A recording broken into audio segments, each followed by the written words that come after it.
Saturday night, as Michigan State knocks off Notre Dame, that was the voice of the great Mike Tirico. Doesn't get much better than him, and he's kind enough to join us here this morning. He's been very good to me and Stoney over the years with his time, and once again this morning, he's very kind once again. Mr. Mike Tirico here on 97.1 The Ticket. Good morning, Mike. Can I just get this straight? Didn't you just do a show with Wojo recently? Yeah. And didn't Stoney used to do a show with Wojo? Yeah. I'm just trying to put common threads together. I don't understand. Yeah, and nobody's working with Wojo now, so that's right. Do the math. Nobody's working with Wojo. I understand. Didn't you used to work with John Gruden and yes. John McEnroe and Mary Carrillo, among others? Yes. Correct. Yes. Okay. Yeah, put all that together. It's a crazy business we work in here, isn't it? It is crazy. How you guys doing? We're doing good. Is it weird to hear Mike Tirico of NBC Sports? You know, I thought it would be, and it was for the first couple of weeks. And, gosh, was this like 12 weeks maybe? I've worked there since July 1st. But I've done so much so quickly for them.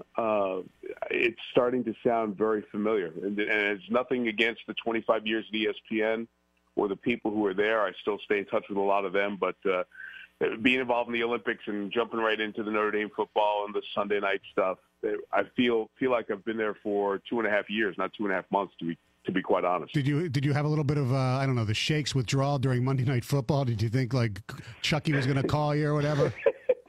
The first week was weird. Last week was weird as well.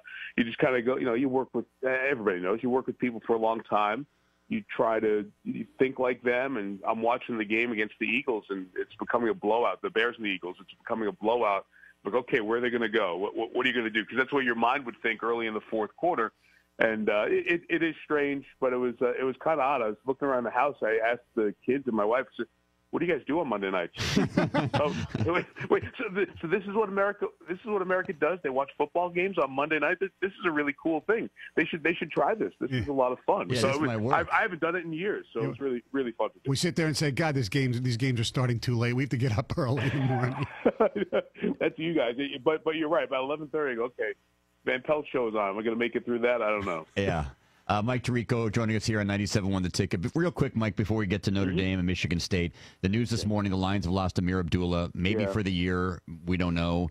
And I know you're immersed in about 1,000 different sports, so I'm not going to ask you to go down the roster of every NFL team. But what do you think this means for the Lions, and is there any help out there for them at the running back position in your mind? There's not a ton of help because Abdullah wasn't the only running back injury. You saw Adrian Peterson, obviously Doug Martin with Tampa. He's going to be out at least 3 weeks. So it's a very active market to try to get guys in. You don't replace your lead back. And somebody who I thought gave the Lions, along with Reddick, so much width to the field. Obviously you get one cut and can go up the field, but their ability to get wide, to work in a passing game, especially with Theo, that changes the complexion of your offense a little bit. And you don't just find guys who are not employed by the 32 NFL teams to jump right in and do that. The only saving grace is, as opposed to a quarterback or a number one receiver, you can plug a running back in and get something good out of them for 8 to 10 weeks. So if you can find somebody who fits the system, knows the place, and feels comfortable, you can get something by there. Look, I still think the Lions' ability to have success offensively will depend on Stafford, protecting Stafford, maybe in reverse order, protecting Matthew first, then his ability to get comfortable with all the weapons offensively, receivers and tight end, and then ability to run the ball. So you're not taking away Calvin Johnson from an offense that needed him all the time, but I think it's an important piece, and it's going to make it a little bit tougher for them as they go forward. So the three names we've mentioned before, just pick one. Carlos Williams, Ray Rice, C.J. Spiller. Who do you think would fit in best if they even went that way? If they went that way, maybe Spiller because of his edge ability a little bit more. I have no idea, and I don't think anybody does what Ray Rice has left after a couple of years. Let's forget the other stuff, which shouldn't be forgotten, but for football evaluation purposes, he hasn't played in 2 years. So you're going to get him up to speed very quickly. And in that case, I think Spiller would be one guy because of his ability to get out and do multiple things offensively. Remember how good a kick returner he was back in his Clemson days. So kind of an edge player. I think that might fit the skill set here a little bit more. But who knows what Tampa Bay is doing? Who knows who Tampa has in there right now looking for a guy? Now, Saturday night, you were in South Bend, Michigan State, Notre Dame. So the question, were the Spartans that good or is Notre Dame that bad? Notre Dame's defense is not good. They've got issues. We saw that against Texas. We saw that here. We saw that last year, Ohio State, the Stanford game with Notre Dame before that. So they've got issues on the defensive side. And sometimes when you get a coach who's in there and he's recruiting, you get strength on your offensive side and you expect your defense to come along. And I think they have some young players in South Bend, but I think they're a year or two away and some seasoning to play at the championship level. We're not talking good. We're talking championship level defense. Michigan State is good, though. O'Connor does just exactly what you would expect a fifth-year senior quarterback who knows the system inside out to do. The ability to run the ball is there.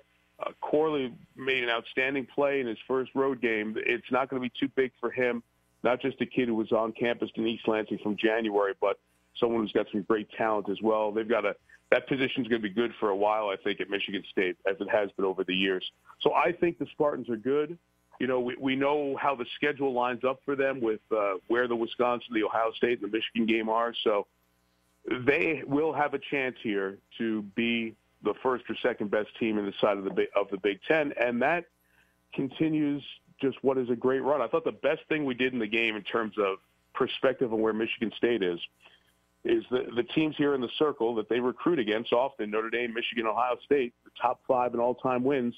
And since 2010, by a good number, Michigan State's had the most wins. This is just a solid, strong program that everybody in the nation knows is going to give you as tough and as good a game as you'll get against anyone on your schedule all year. Yeah, you guys showed that graphic on Saturday night. I thought that was a great graphic, all-time wins versus wins since in the last 5 or 6 years. And for me, Saturday, what it did, Mike, is it reaffirmed that Michigan State is, like you said, it's that program that you just have to assume is going to be good, like Florida State or Alabama or Ohio State. I mean, I'm not saying national championship every single year, but you know they lost so many good players off last year's team that I thought they'd take a bit of a step back.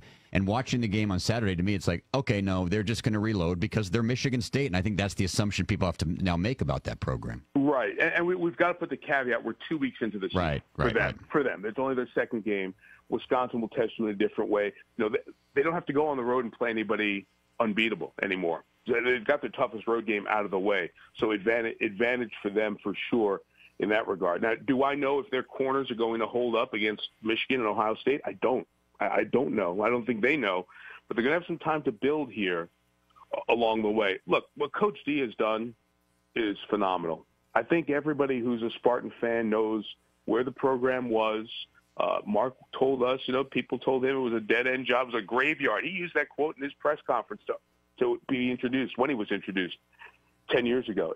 People told him it was a graveyard for coaches, and he has built that with the strength of Mark Hollis, who runs a great athletic department as the AD, the Izzo factor, which is huge. He's built a parallel to that basketball program, which is just incredible. You know, when the Spartans show up, they're well coached. They're good. For the most part, they're disciplined. They're going to play smart and solid football, and they've taken the things like a good receiver in Corley or the jet sweeps, with those plays where the receiver comes around with some speed off the edge, and he doesn't get the ball, but somebody's got to account for him. That's all stuff from the spread offense world. They've taken that and incorporated it into power football. And behind a good offensive line, I'll take those things on the road, at home, in domes, in rain. The Spartans can travel and beat you anywhere, anytime. I know what happened in Alabama against Alabama, so maybe they're not at that, you know, SEC level of Bama's going to be in the Final Four every year. But they're not too far away from it, and I think it's really impressive. Mike, I mean this in the best way possible, but do you have more hours in your day than we do? Because I don't know how – I've never understood how you are able to know – you sit there in Rio and you can talk about, you know, somebody going off the vault like you've seen all of her vaults, and then you sit at the U.S. Open and I feel like you've seen every one of Marin Cilić's matches, and then you sit here and talk about D'Antonio. I've always marveled at your ability to go from sport to sport and actually sound like you know exactly what you're talking about, which, believe me, Stoney and I don't do very well on a daily basis. I am, in fact, a sports geek loser. I know, but you communicate it in a very effective manner, unlike the rest of us. Well, you know what? I have to do a Ryder Cup conference call with Golf Magazine after I get done. That I could be terrible on that. So I doubt it. I doubt it. If I'm terrible, I will send out a link just so you know that I have no idea. Oh, great. Could you? Then we'll put that up online and listen and laugh. Does the U.S. have a chance we're going to get our ass kicked again? No. There's a chance. There are a lot of young European players. There are six guys who are making their first Ryder Cup debut. Now, one of them is Danny Willett, who won the Masters, so I kind of put him in a different spot. But Chris Wood and Rafael Cabrera-Bello and Matthew Fitzpatrick and Thomas Peters. I know. My point exactly, Mike. My point exactly. Those guys don't know what the Ryder Cup's all about. If the U.S. crowd gets fired up behind them. But you know what the Ryder Cup comes down to? Making putts on Sunday. And the Americans haven't done enough. If they do that, they'll win. If they don't, I hate to get to real basic sports, but it all comes down to a putt. It all comes down to a closer in the ninth. That's what it comes down to for the U.S. in the Ryder Cup to get a win again. Well, have fun wherever you're. I know you're going to be in Dallas on Sunday, then the Ryder Cup. Enjoy. We'll talk to you soon. It's great catching up with you. Yeah, again. Thanks for the time, Mike. Do not go past Notre Dame Duke on Saturday. Oh, that's Come right. on.